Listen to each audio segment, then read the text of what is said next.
Chapter 16 of Persuasion, by Jane Austen.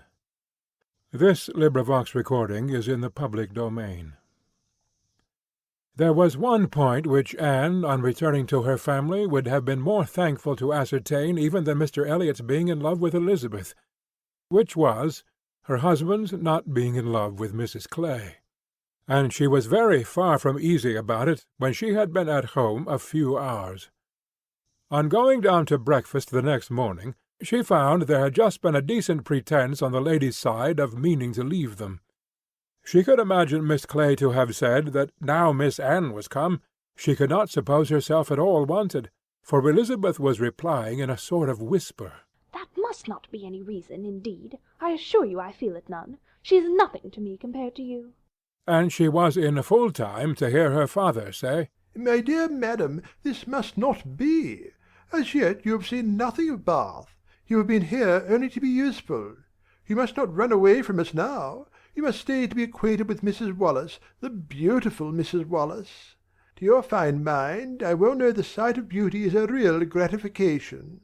He spoke and looked so much in earnest that Anne was not surprised to see Mrs. Clay stealing a glance at Elizabeth and herself.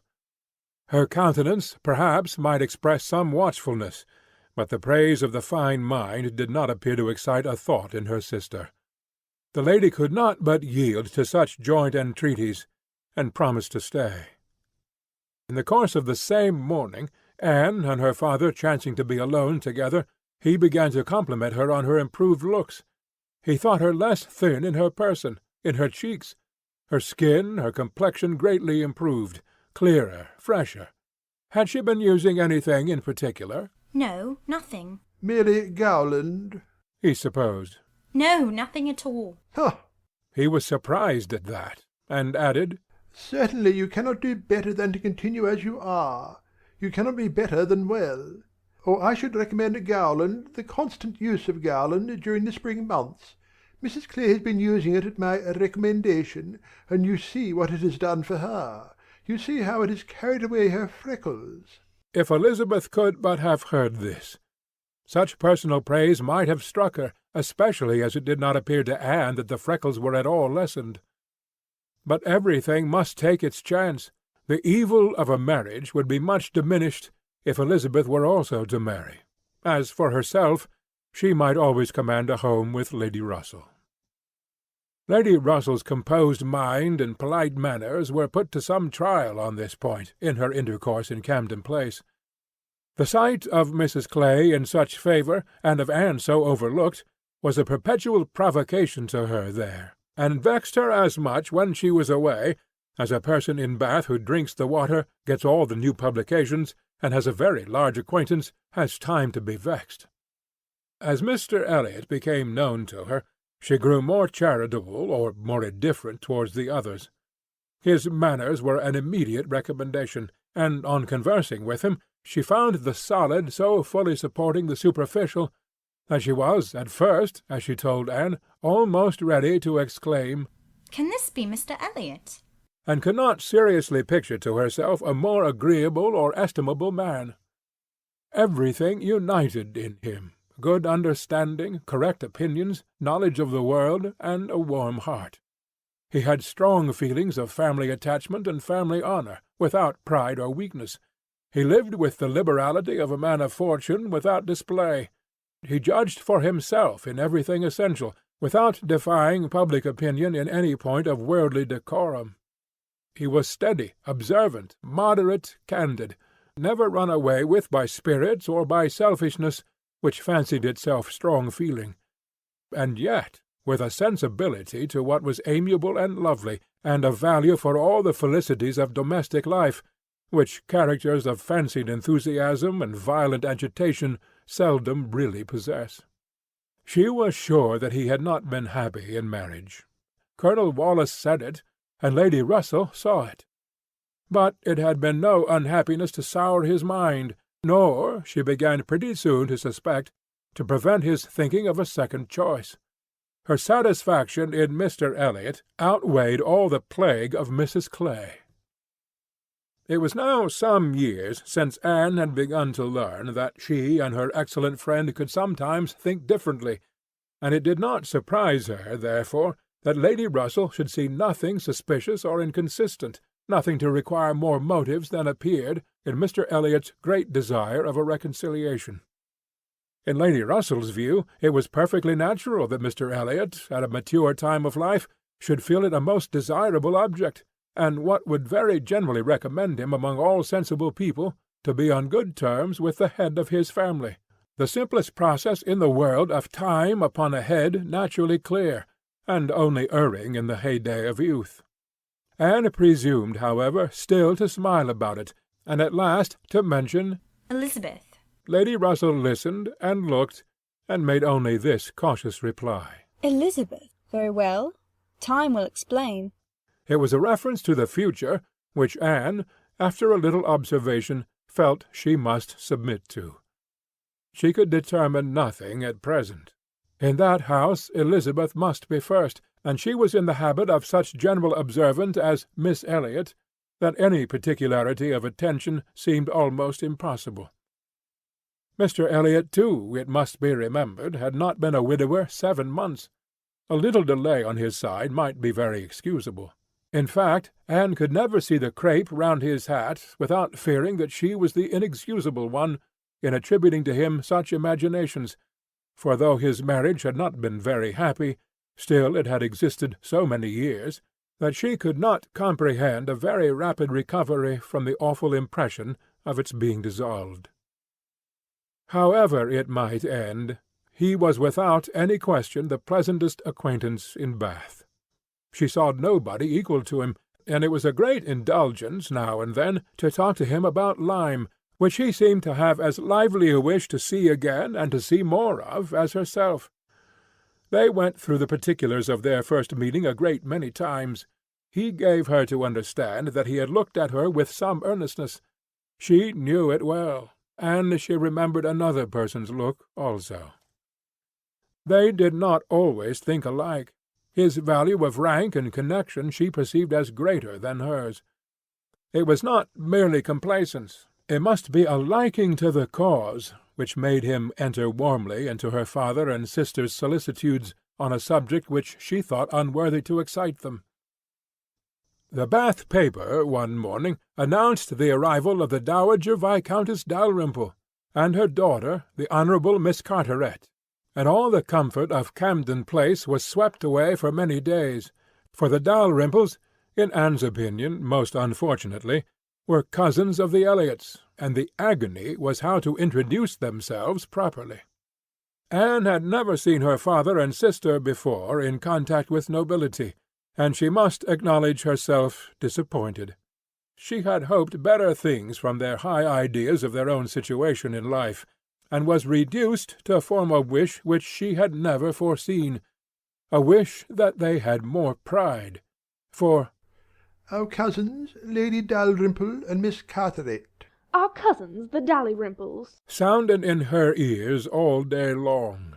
Sir Walter had once been in company with the late Viscount, but had never seen any of the rest of the family, and the difficulties of the case arose from there having been a suspension of all intercourse by letters of ceremony ever since the death of that said late Viscount, when, in consequence of a dangerous illness of Sir Walter's at the same time, there had been an unlucky omission at Kellynch. No letter of condolence had been sent to Ireland. The neglect had been visited on the head of the sinner, for when poor Lady Elliot died herself, no letter of condolence was received at Kellynch, and consequently there was but too much reason to apprehend that the Dalrymples considered the relationship as closed. How to have this anxious business set to rights and be admitted as cousins again was the question, and it was a question which, in a more rational manner, neither Lady Russell nor Mr. Elliot thought unimportant. Family connections were always worth preserving, good company always worth seeking. Lady Dalrymple had taken a house for 3 months in Laura Place, and would be living in style.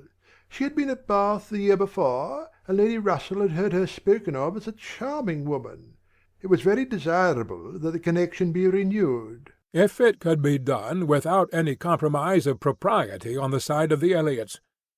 Sir Walter, however, would choose his own means, and at last wrote a very fine letter of ample explanation, regret, and entreaty to his right honourable cousin.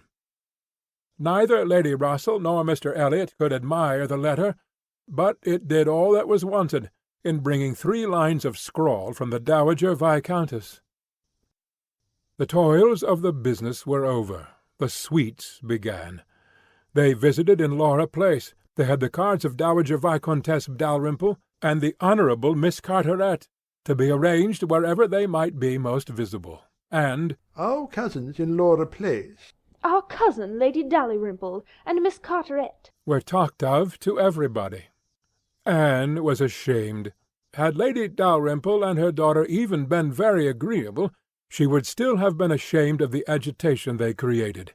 But they were nothing. There was no superiority of manner, accomplishment, or understanding.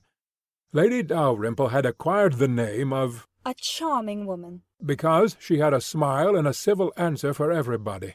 Miss Carteret, with still less to say, was so plain and so awkward that she would never have been tolerated at Camden Place but for her birth.